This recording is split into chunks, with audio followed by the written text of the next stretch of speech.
For those that did the exam, the grades are all up there.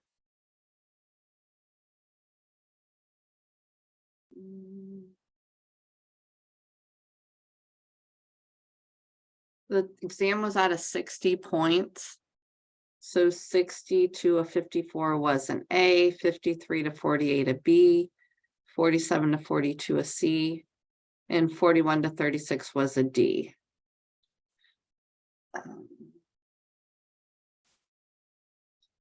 So there were 13 A's, 10 B's, 7 C's, 1 D, and 2 people that didn't take it. Oh, I think you did great. But they're up there, so you can look at them. I couldn't remember if I told you them last time or not. And a couple people have taken it since then, I think.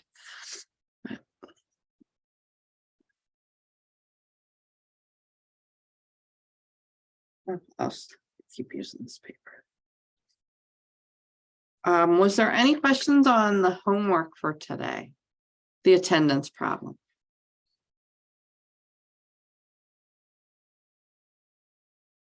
It said to use yourself and 9 other friends or family. No, what I did was I kind of gathered people. Like these 4 would be my family members, and notice they're triadic because they're all connected to each other. And then this is a couple friends that one person knows one of them. And the same thing here. And then this was a group of friends that were from work that I knew and they knew each other, but nobody else knew. And so I kind of picked things that would kind of break my graph up. But if you chose 9 other people that all know each other, that's fine also. I just wanted you to get the idea of how they're connecting the graphs. And so you just 9 other people and you, and then connect them. Any questions on that? And then I think it asked a couple questions after, but I didn't write that part down. I think it asked if it was triadic.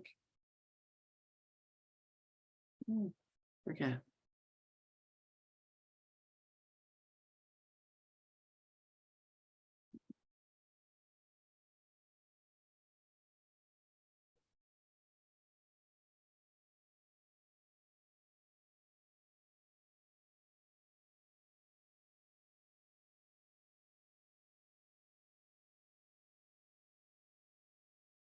Make you drawing up your friendship network.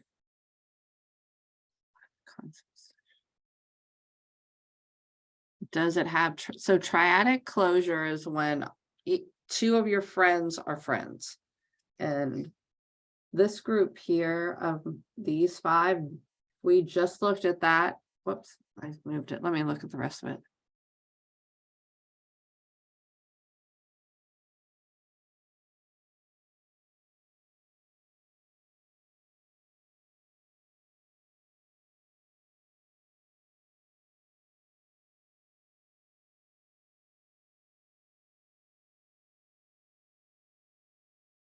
Oh, what was the last one? Greatest distance.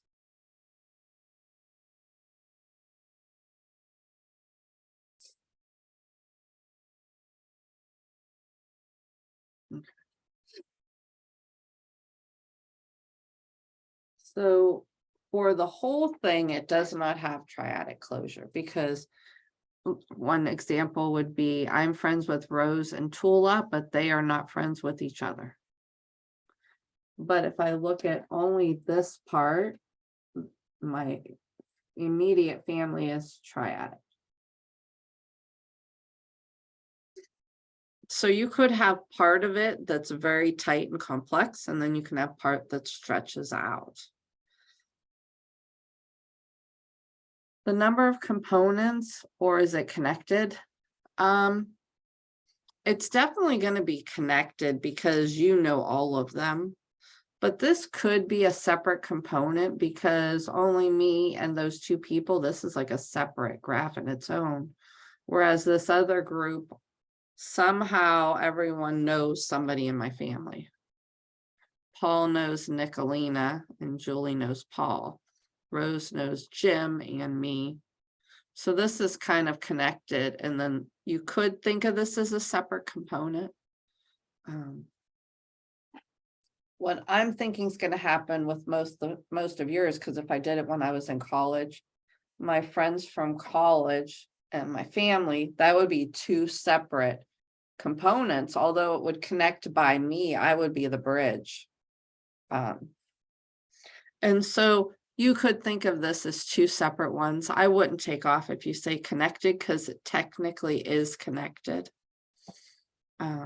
Then the greatest distance, there's probably more than one. One, two.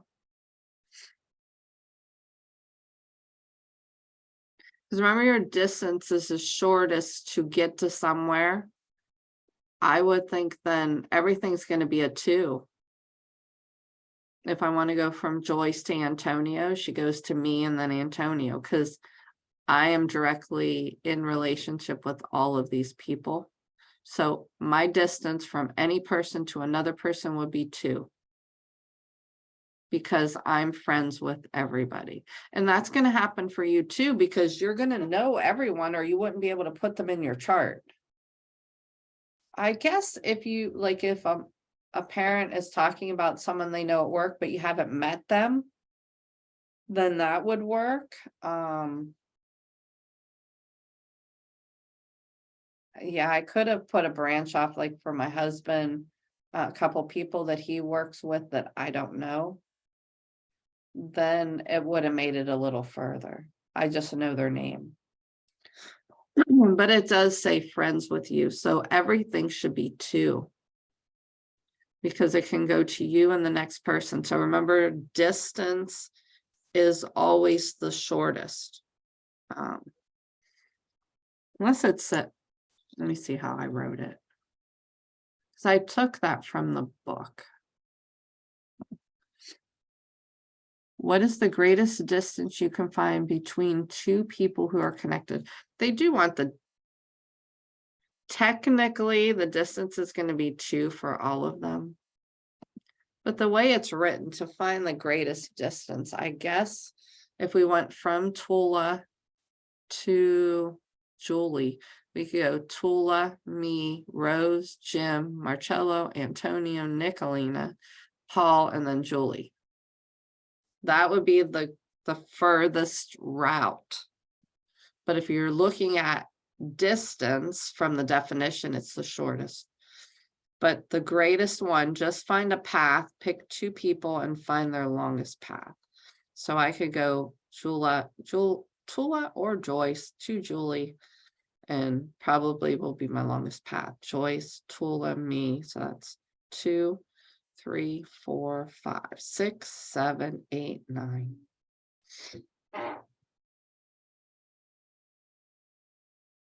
Any questions on that? So for this one, don't use the definition of distance, just find a long path. So I know you know what a path is. And if you don't want to write out the words, you could use a pen and just trace that path in a different color, like red. So I know the path. Any questions on that?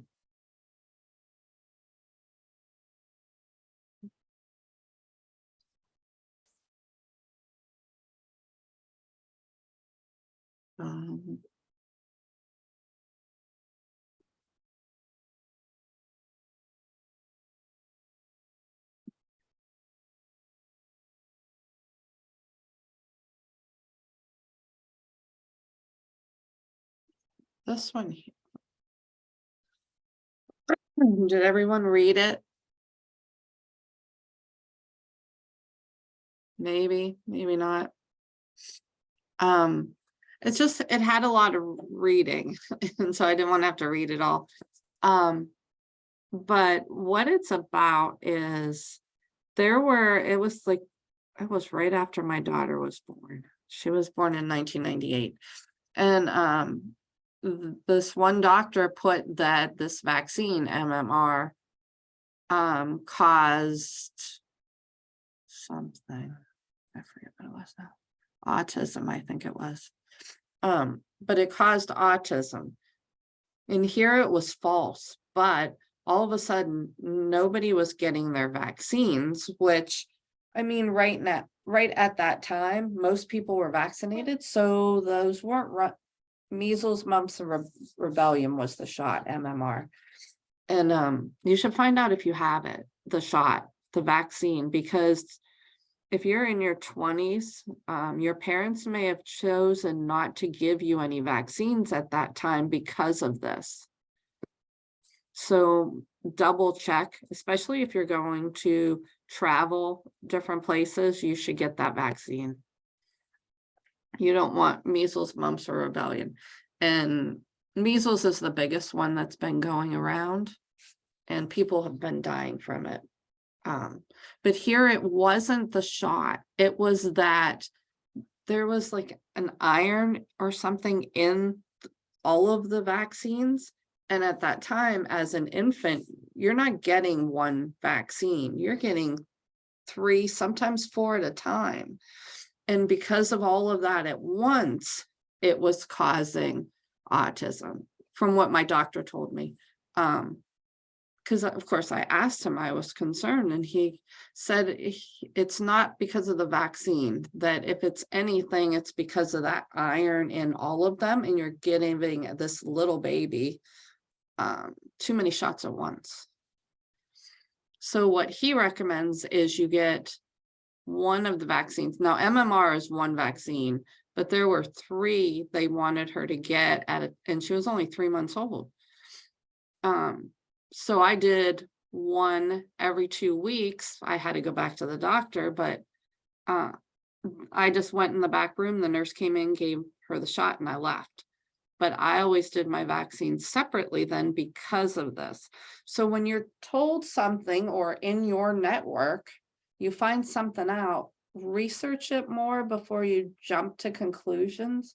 And that's kind of what this is telling you about. And it happens in a lot of things. But the COVID, they were saying it was fake and it wasn't real, but all these people were dying from something. And everyone jumped on that bandwagon. And I lost a lot of family members in the past 2 years. We've lost 10 because of COVID. My cousin was the first one in our area to pass away from COVID because he thought he was going to be fine. They didn't have a vaccine out at that time. And he went to the soup kitchen to help pass out soup and stuff, and he got it. So everyone has their tight network and they just believe what one person says in their group and they keep passing it on. But you need to listen to it, but then research it on your own also. And that's what this is telling you, because he jumped the gun. All these people didn't get shots. And then there was a huge outbreak in 2015 of the measles at Disneyland in California. A couple kids died from it, but it said when they found the number that were vaccinated, of the 42 that had records, 34 were not vaccinated. If all of them would be vaccinated, no one would have died. Not saying that you won't get it, but it won't be so strong. And so that's what it talks about. It talks about that escalating. One person says it, the next one passes it to their network, who passes it to their network. And all of a sudden, everyone thinks it's the worst thing. When maybe it is. COVID was pretty bad, but like the shot, it ended up being worse not getting it. Is there any questions on that though?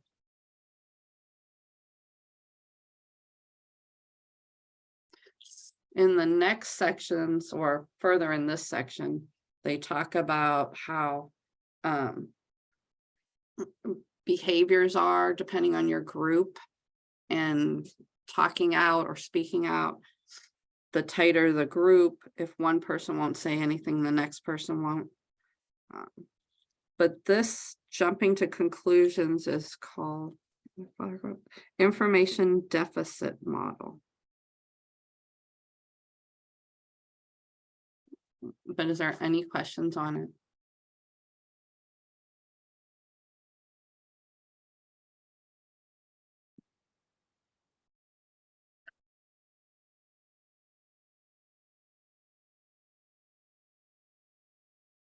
The definition was in that passage. So, but we'll be talking about it a lot.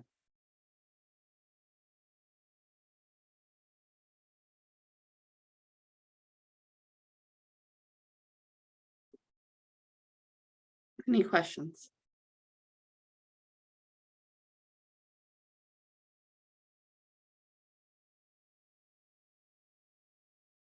The rest of 3.2.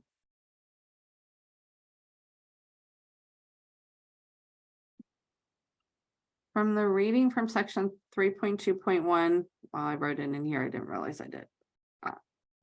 Suggests that a lack of expert knowledge is the only hindrance to public understanding of science. And that happens a lot. They say, oh, you don't need to recycle. So then that person spreads it to their kids, who spread it to their kids, and then nobody's recycling. Where we've already found in class that that's something that would definitely help. At least we wouldn't have all that trash in the ocean. But it goes on to talk about, have you ever saved someone's life in an emergency? Rescued someone from drowning, performed CPR or the Heimlich maneuver or something like that? If you have done so, or if you have been rescued in a situation like that, try to remember some of the details. How many other people were present or not present in the same room, but actively aware of relating to the situation when the interaction took place? So how many people were actually in there? There's what's called a bystander effect. And they actually have classes in different colleges or high schools. If you ask them about it, I was talking to my kids, and it was either health or psychology or both, where they were taught about this bystander effect in their high school. But they say that you can ask colleges and they'll have like a different couple-hour training for it. But what it says is the observation that more bystanders witness emergency, the less likely the victim will get help. So they did an experiment, table 2.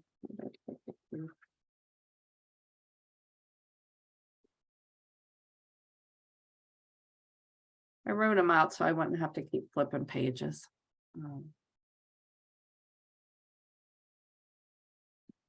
But this table here, they did a pretty detailed study, and they found that if there are 2 people witnessing an emergency, it's 85% that one of them will help.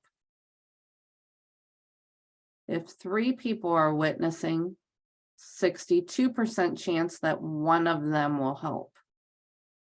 If there's 6 people, only a 31% chance. So the more people that are in it, the less likely someone's going to help. And that's called the bystander effect. A lot of different reasons for that. I don't know what could be a reason to not help. Exactly, that's crazy.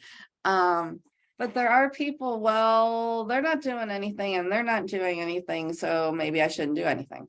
And it's true, you think about that, because like if you're in a hurry to go somewhere and you're like, oh, there's 10 other people there, someone's going to take care of the person. Chances are they're not, because there's too many people there. So anytime you see someone and needs help, you need to be that first person to jump in, because we'll see in a minute, once someone jumps in, there's what's called a cascading effect, and everybody pretty much jumps in. But yeah, the more that's there, the less will help. I don't know. There was a dog in our neighborhood, and I saw my neighbor trying to chase it. And then I saw another neighbor come out and try and chase it. Well, she was already trying to help. And so people all, I mean, there was probably 10 of us to catch this dog, because I live on a busy street and we didn't want it to run. And so every time someone saw someone trying to help, it made that cascading effect instead of just standing by. But they're trying to chase it. And I'm like, all right, everyone stop. And I just sat down on the ground. And then the dog came to me. You have these big, tall people chasing this little dog. It's scared. But the more people saw people trying to help, it was a cascade. But if nobody was out there and you saw the dog, you're like, oh, someone's dog and no one's going to help. And that happens. So there's two different things they talk about in here: the bystander effect, where you stand there, and the cascade, where one person helps and then they all start helping. Any questions on that? Anyone ever have a situation where there was a ton of people but no one helped? Or heard of it? Not that it happened with you there. Anyone? No one wants to say? I can't remember a situation like that, but I can remember that or I can like compare it to like the dog situation, because one time like whenever I see a dog by itself and it has a collar, I want to help. But if like there was other people, like if I don't know, sometimes it's like I want to help if I see a dog by itself and like I want to get it back to its owner. But then if there's like a lot of people driving by, it's like, well, there's nothing that I can really do about it because there's all these other people, or like I don't really need to do anything about it. But Yeah, whenever it's just me by myself, like I immediately want to jump in and help. I agree. Because I've seen a dog walking down the street when I was on the way to school, and we went to pull over to help, but then I saw two other cars pull over, and it's a 5 lanes going 45 miles an hour. And I thought, well, if they're going to stop and help the dog, I'm going to work. Because that was just too many people that would have been on the road then. So it was more of a danger because of all the cars coming. You didn't need more than 2 cars stopping to help the dog. But you're right, that happens. So what they say, if we look at this figure, we'll look at this one first. Now, what these decimals are the person's threshold to help. So this one's less likely to help 0.4 or 40% chance. And this one's more likely to help because they're a 0.7. So it's their threshold to help. If when we find our value, if the value is less than the bystander's threshold, let me move this.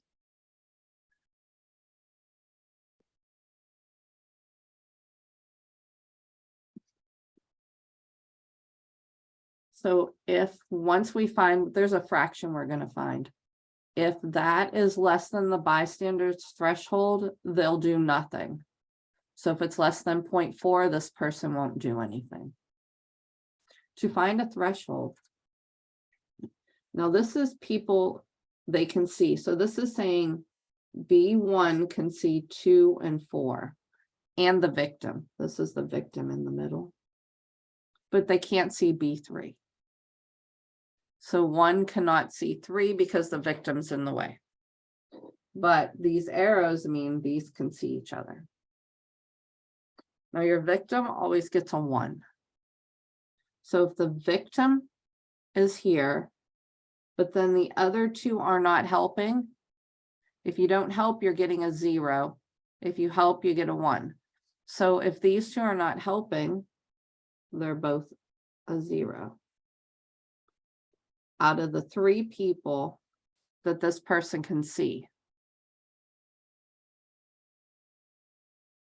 Any questions on that? So you're assuming that at the beginning, no one's doing anything. So these two would get a 0 and this would be a 1 for your victim. So out of the 3 people, there's a 1 that needs help and there's 2 that do nothing. And you divide by 3, which is 1/3 or 0.33333. That is less than this person's threshold, so they will do nothing. Any questions on that? Now, if you look, doing these at the way it's set up right now, these are all the same. Because if we're here, these 2 are doing nothing, and this is a 1. So 1 out of the 3, 0.3 below his threshold. So he would do nothing. Here, 0, 0, and 1. All of these then, 0.3 is below it, so they would do nothing. I'm a little confused. How do we know that they're not doing anything? In the problem, they explained that.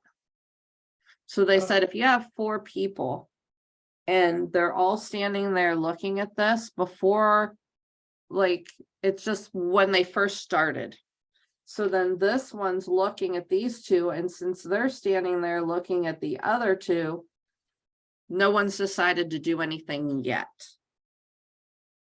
So it's like they hadn't started yet. Oh, so in the problem, they gave those decimals. Yeah, at the problem for this one, it said that no one had started anything yet. And that's what happens. Like, someone falls and gets hurt and all these people gather, but then a lot of times no one says anything. They wait and see what's going to happen. And so then they're looking at the people around them. And so this is just saying right at the beginning is what I would think. Right. Wait, why did you? So I know the victim is 1, and then the 2 zeros are people not doing anything. Right. Why only 2? Because there's 4. Okay. So we're talking about this person. So he's the one looking, and he can't see this person. He can only see where the arrows are. So he only sees these 2 and this. So that's why there's only the 3 people. So if we're looking at this person, he's looking at this one, and the victim. He can't see this person. So that's why there's just the 3. Oh, okay. Now, if this person's threshold was 0.3, then he would help because it's higher. This is higher than 0.3. Not much, but it's higher. Any questions on that? I think it's a really interesting, I never thought of it this way before, but if you think about different instances, it's true. So what they're doing is we're using B1, and you're only looking at the people that B1 has arrows to, because that's what they can see. These 2 haven't done anything yet, and this one has a 1. So the threshold is 1/3, which is 0.333. Since this is less than the 0.4, it will do nothing. Now, if we figure that out for all of these, notice they're all the same, because if we use B2, then it's this diagonal.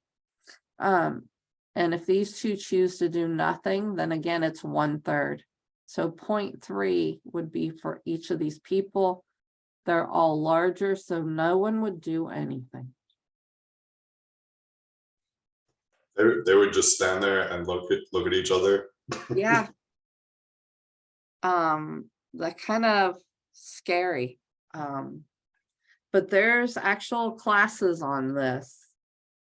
And well, it would only be like a few hours, maybe an hour for a week, an hour a couple times a day or something. Or once a day for a week.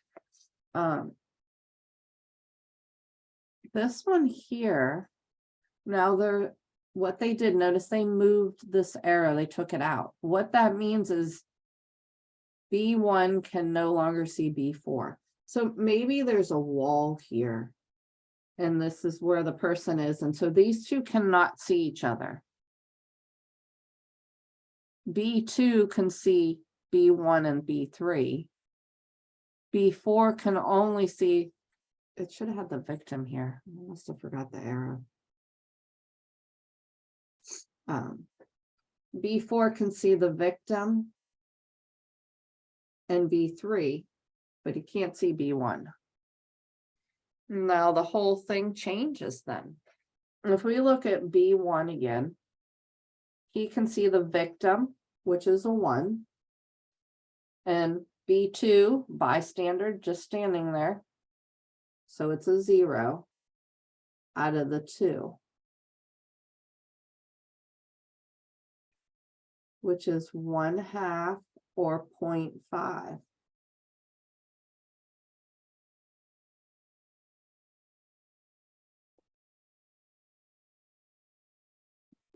Piece of paper.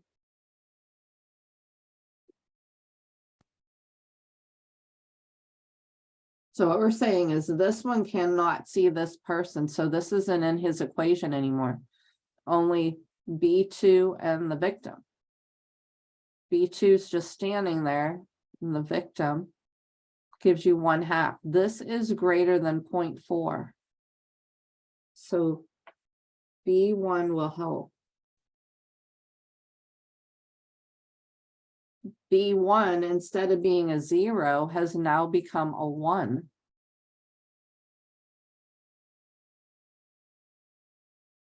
B2 can see these 3 people. B1 is now helping, so that's a 1. The victim is another 1, but B3 can't see B1, so it's still a 0. But this is 2/3, which is 0.66666. 0.66666 is greater than this threshold of 0.5. So B2 will now help.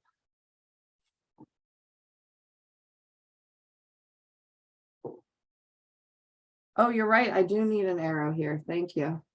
I started writing it and then had to go to my other class. Yeah, that everyone can see the victim. So this 2/3 is 0.66666, which is bigger than his threshold. B2 will help.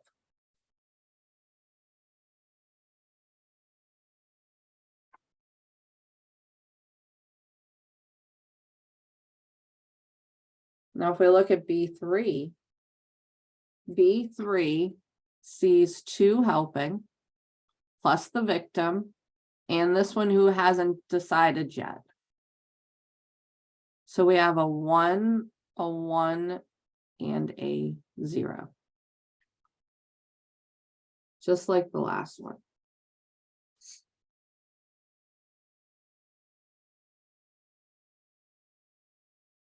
But this is 0.66666 or 0.7, which is bigger than his threshold.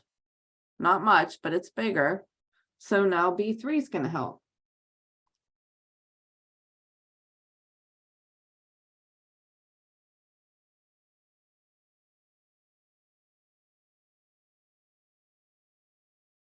Now this is in your book. It's on page 144.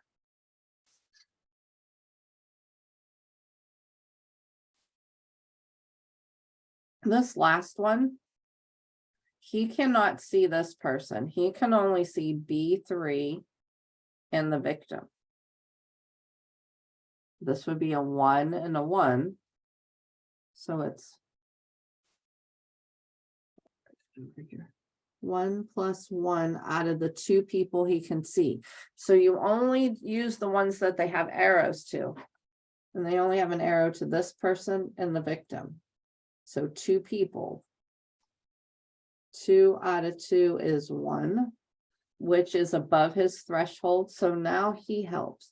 So just by having this block, everyone ended up helping rather than nobody. Any questions on that? So there's this cascading effect that can happen. Once one person helps, they will all help. So if you're in a group and you see someone hurt and you don't know what to do, if you're not sure what to do, go help, because then more people are going to help and someone will probably know what to do. So step in and then others will follow. Any questions on that? Well, if you do take the class, one thing they're going to teach you, besides helping people, is that if you are the victim and there's a lot of people there and no one's sure what to do or how to step in, don't just yell help, because they're going to stay there. Pick out a person. For instance, say there's one with a green sweater. Say, you in the green, can you help me? Now you've singled him out. He feels obligated, or she feels obligated. Because remember now, once one person steps in, chances are more are going to come in. And so if you single a person out, then they feel like they have to help because everybody's staring at them now to see what they're going to do. And that will help bring others into a situation. Hopefully you grab the one with the higher, or I guess you would want lower bystander. Lower is more likely to help. It really doesn't matter though. If you get one in, the others will follow. So it does say if you are a victim, don't just say help, single somebody out. Any questions on that?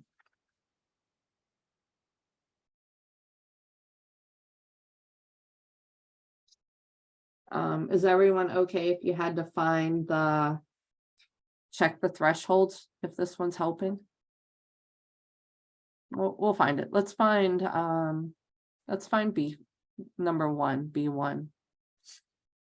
So if this person's signaled out, then we're assuming they're helping. So they're a 1. So this one can see these 3.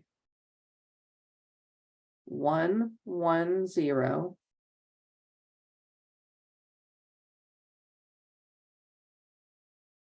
Oops, out of the 3 people, which is 0.66666. That's greater, so B1 will help.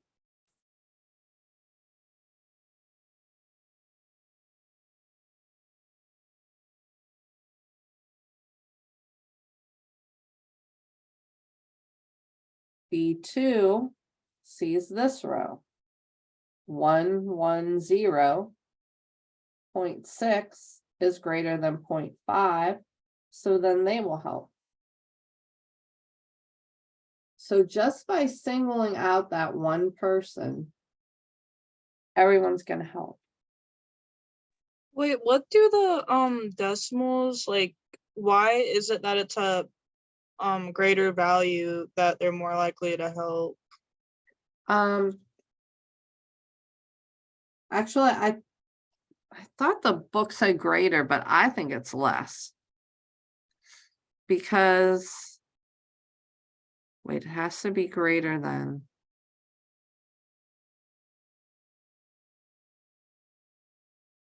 Yeah, I think it's the lower one.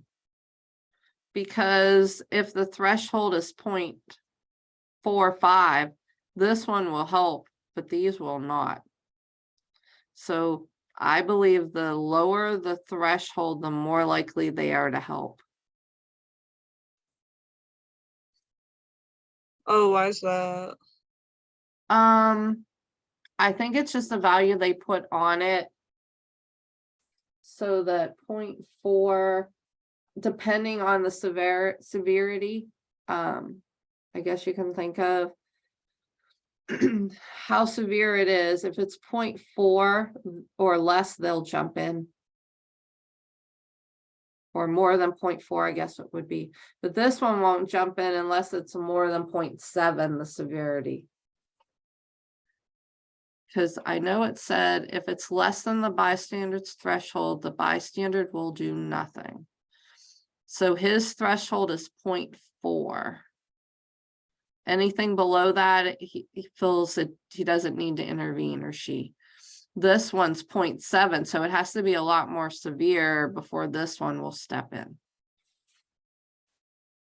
So the higher the threshold, the longer you will wait before you step in. It has to be severe.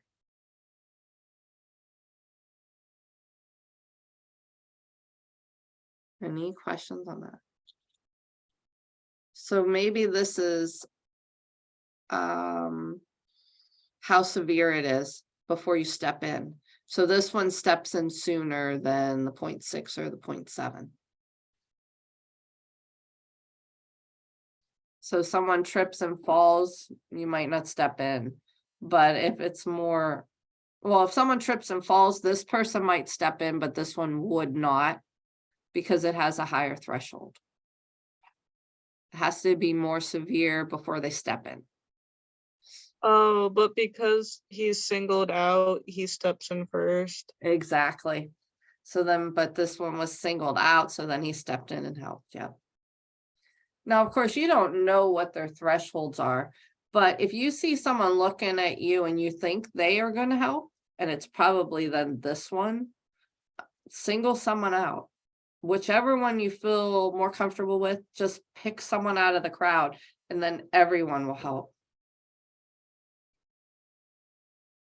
And I'm sure you know some people that will just go in and help. I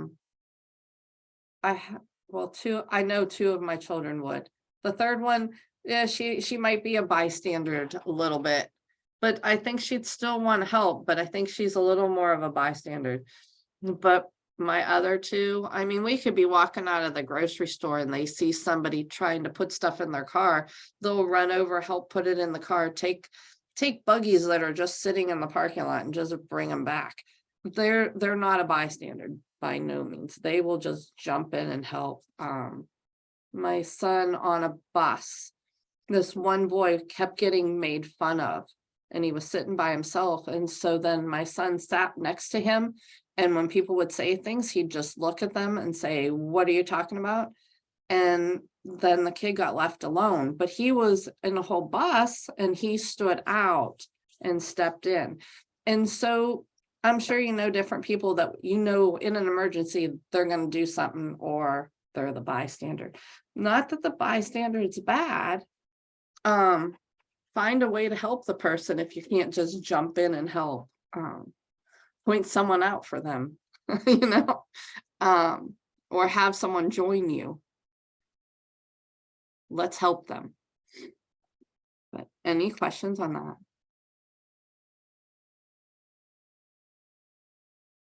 Let me see.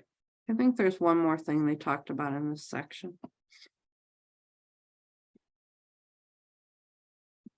There's not a lot of math in this. Well, this part is, but I think it's really interesting to think about.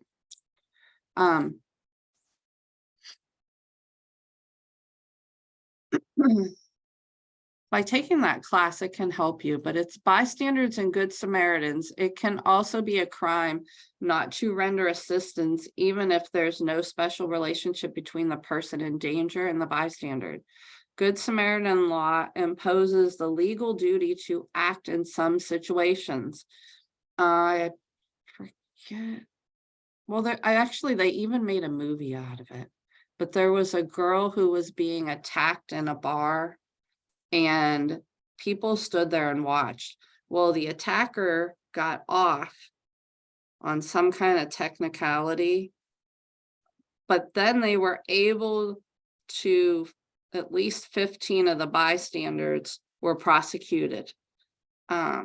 So being a bystander can, in some cases, and they had jail time, but in some cases, it's against the law.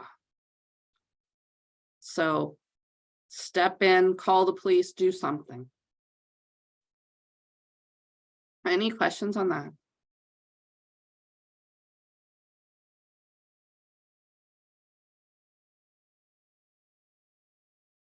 Also, they talk about, and this can get to be very, I don't do a lot of Democrat Republican things because people are very strong with their beliefs and who they're with.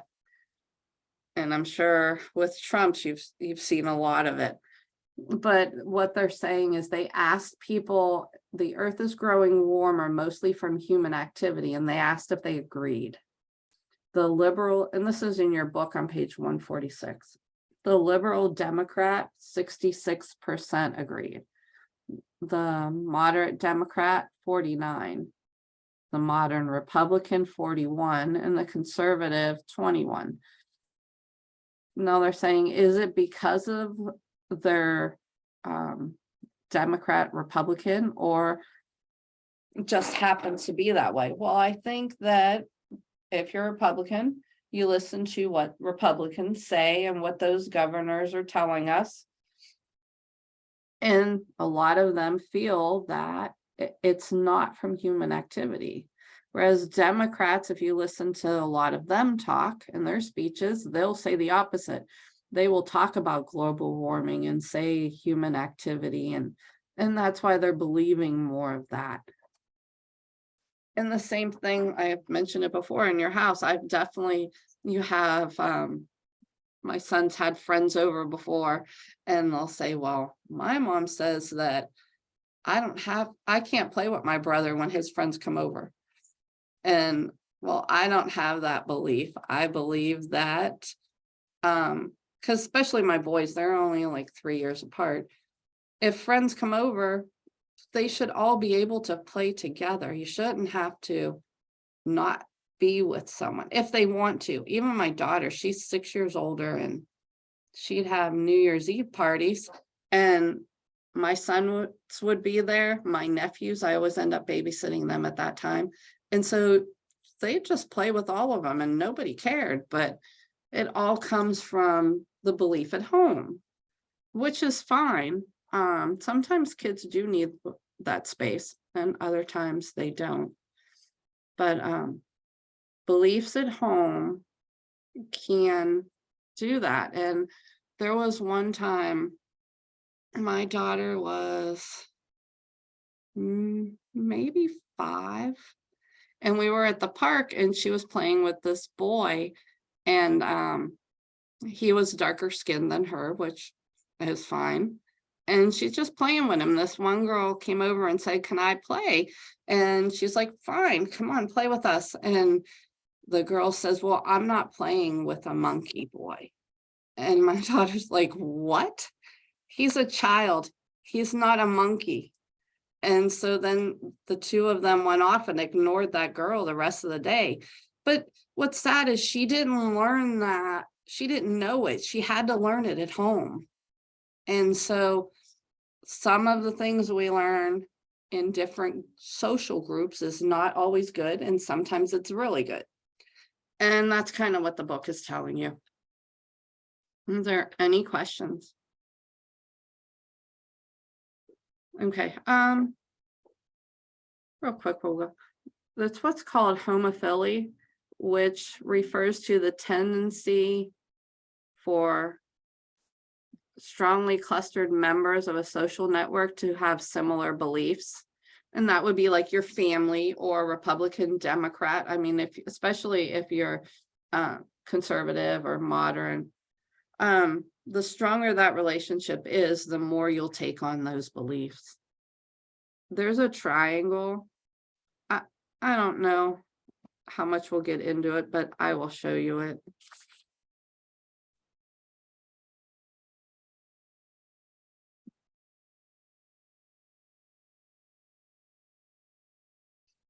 A balanced triangle has either all positives, or when you add the negatives, it's an even number of them. Like this one has 2 negatives, so this is a balanced triangle.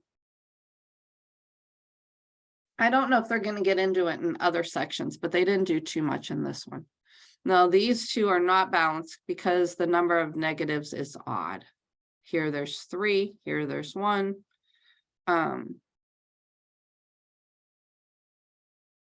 That's about all there is with his triangles, but I think they might use it later, and that's why they brought it up. But we'll talk more about that in the next class. They're talking about, like, if A and B are friends, but neither one is friends with C, then A and B just stay friends. But like here, if A is friends with B and C, but C and B don't like each other, then it's gonna make problems, because if A wants to hang out with B and C, they can't, because B and C don't get along together, and that's kind of what it's telling you. This one, no one gets along. But we'll go over more of that next class. Any questions? Okay. If you do not have any questions, I will see you on Monday. Have a nice weekend.